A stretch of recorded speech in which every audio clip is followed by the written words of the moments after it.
Thank you very much, Chairman. Thank you for your kind words. Presidents, Prime Ministers, Ministers, Excellencies, ladies and gentlemen, it is a big privilege for me to be here in Prague today, I'd say at Central Europe's most renowned security conference. This is my first public address since I was elected to lead the European Commission for a second mandate. And I think there is no better place than being here and give the first speech after this election.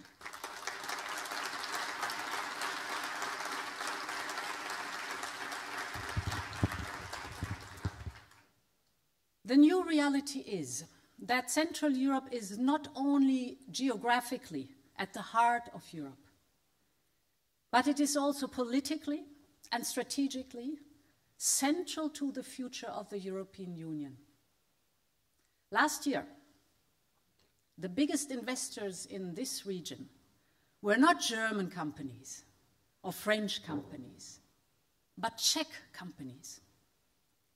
Poland is one of Europe's most dynamic economies. Resilience of most Central European countries in the face of Russia's war of aggression in Ukraine was and is remarkable.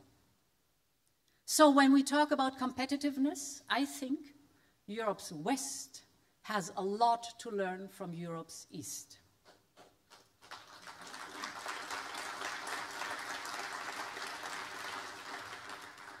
And in the last 3 years, Europe has discovered another side of this region's impressive strength. Since Russian tanks rolled into Ukraine, you have become the beating heart of European solidarity. And this is still the case today, after 2.5 years of Russian aggression and brutality. Almost on the very same day when Prague will celebrate 35 years of the Velvet Revolution, the world will mark 1,000 days of Russia's full-scale invasion. And there's nothing velvet about Putin's war.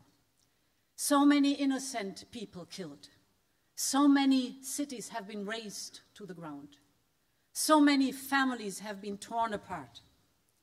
And one day, we will know how many young men and women born in 1989 were killed in 2024. But there's something else we already know. Peace cannot be taken for granted. You warned already years ago about Putin's intentions. Well, we should have listened better to Central and Eastern Europe.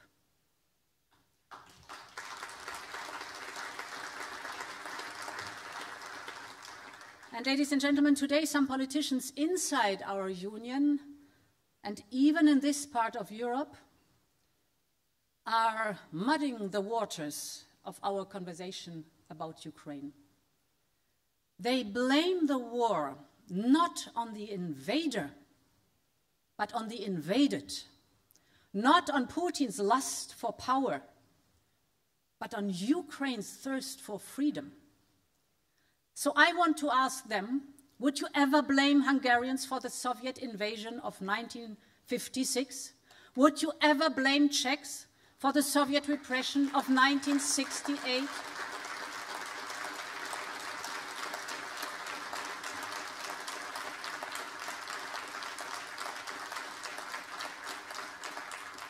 And the answer to this question is very clear. The Kremlin's behavior was illegal and atrocious back then, and the Kremlin's behavior is illegal and atrocious today.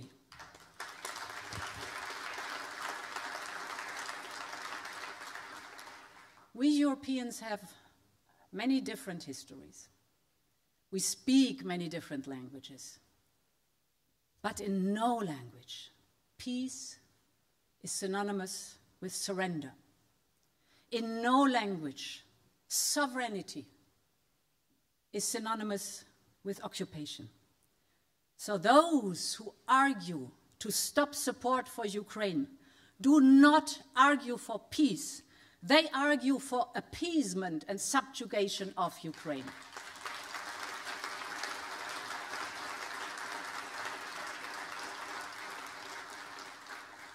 So today I would like to address all those who, after 1,000 days of death and destruction, are asking sincerely, isn't it time for talks? It is first and foremost up to our Ukrainian friends to answer this question. We and them want the war to stop as soon as possible. But while many outside Europe are preoccupied only with the end of fighting, my position is that peace is not simply the absence of war. Peace is a settlement that makes war impossible and unnecessary. And therefore, we must put Ukraine in the condition of negotiating such peace, and this is why the integration of Ukraine in our European Union is for us at the heart of every peace effort.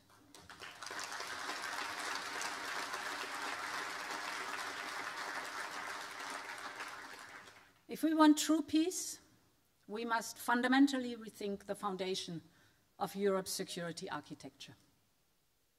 Russia's invasion has been an eye-opener for Europe. What lies in ruins are not only Ukrainian cities, but also many of our basic security assumptions.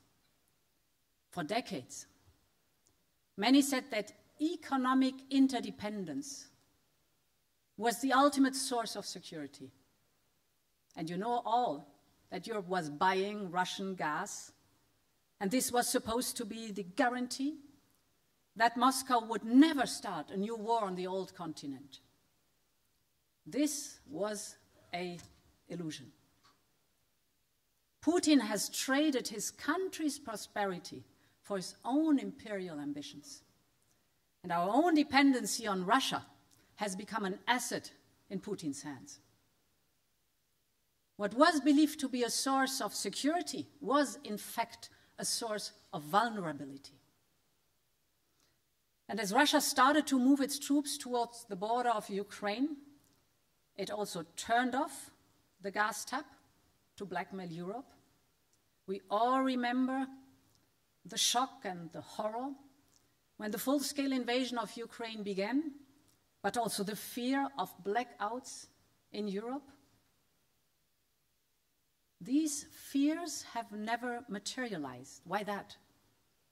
Europe got the support of all our partners immediately. The United States, for example, immediately stepped up the LNG deliveries. Norway increased the pipeline gas deliveries. But we also helped ourselves. We built new infrastructure.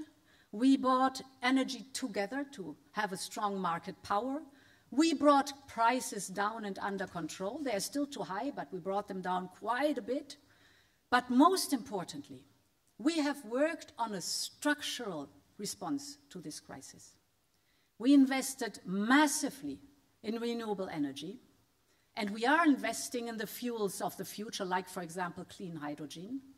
And the result speaks for itself. In the first half of this year, 50% of all our electricity generation came from renewables. Wind and solar generated more electricity than all fossil fuels combined.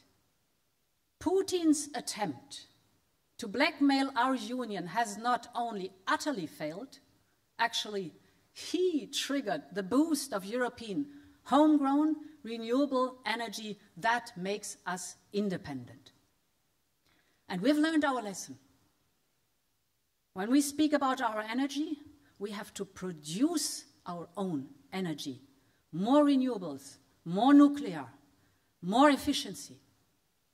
When we speak about our technologies, semiconductors, and artificial intelligence, we have to design our own European solutions. So for me, innovation and competitiveness are not only an essential part of our future prosperity, but they are also an essential and crucial part of our long-term security. And there's also a second lesson we have learned. Europe has overcome its long-standing unwillingness to spend enough on its own defense. And I'm here coming to the point of our transatlantic cooperation. I cannot overemphasize the importance of the US support for Ukraine since the start of this war. Once again, America has stood up for the freedom of all Europeans, and I feel deep gratitude for this, but also a deep responsibility. Protecting Europe is first and foremost Europe's duty. And while NATO must remain the center of our collective defense, we need a much stronger European pillar. We Europeans need to have the means to defend and protect ourselves and to deter any possible adversaries. So since the start of the war, we have already made unprecedented progress. Member states have stepped up their defense spending from just over 200 billion before the war to almost 300 billion this year. And our defense industry has also stepped up to the new reality. We have reopened production lines, we have placed new orders, we are cutting red tape to produce more and more quickly. But this is not enough. The reality is that even if Europeans take the current security threats seriously, it will take time and massive investment to restructure our defense industries. Our aim must be to build continent-size defense output. And Central Europe is very well positioned to be one of the drivers and one of the great beneficiaries of this new push for the European defense sector. And here, ladies and gentlemen, the challenge is for small countries and small companies to learn to think big, really big. We must have in mind a systemic overhaul of Europe's defense. And this is why I will appoint a full-fledged defense commissioner in the next commission. This is Europe's strategic responsibility.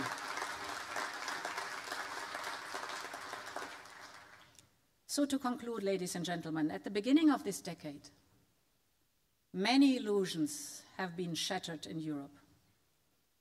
The illusion that peace was achieved once and for all.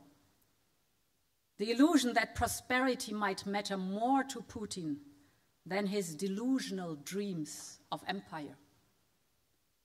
The illusion that Europe was doing enough on security, be it economically or militarily. Today, we cannot afford any more illusions. The second half of this decade will be high risk. The war against Ukraine and the conflict in the Middle East have put geopolitics in flux. Tensions are also running high in the Far East.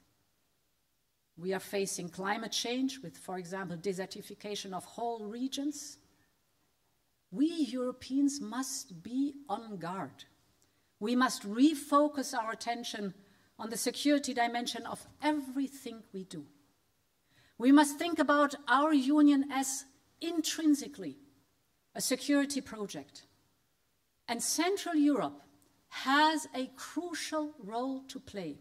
And this is why I'm so happy to be here at Globsec today, because you must be at the heart of European security. You must be at the heart of our union's future. I count on you. Thank you very much, and long live Europe. Ladies and gentlemen, let's give another massive round of applause for President of the European Commission, Ursula von der Leyen. Let me just say one thing about Madam President.